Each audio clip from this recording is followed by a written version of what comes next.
Jordan Rochester, can the dollar finally give way and weaken? Hi, Tom. Yes, it can. I mean, I was a dollar bull for quite a long time towards the end of 2019 into this year. And it was a few factors driving that, the U.S. outperformance story. And when it comes to the big dollar, you can talk about so many different topics to express a view. But really, Tom, it boils down to, do you think U.S. growth will outperform the rest of the world? That's it. If you know that simple variable, that differential, you know where the dollar's going to go. And what's quite different about this crisis is we've had an extraordinary response from Europe compared to the last crisis back before a decade ago, and also the policies they've used as well.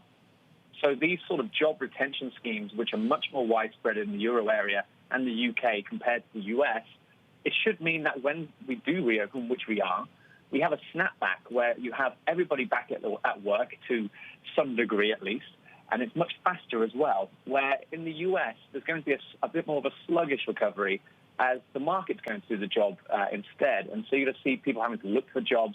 And yes, there will be an improvement in the jobs market as the economy reopens, but at the same time, it won't be that snapback to nearly full employment that the governments in the euro area have tried to construct here. So for that reason alone, we've got a much more optimistic outlook for the euro area this year into next.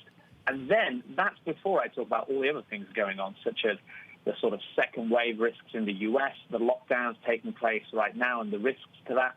And then there's the U.S. election as well. Before I get into all of that, Tom, that's where I think things are. U.S. growth underperforms the euro area, and as a result, the dollar weakens.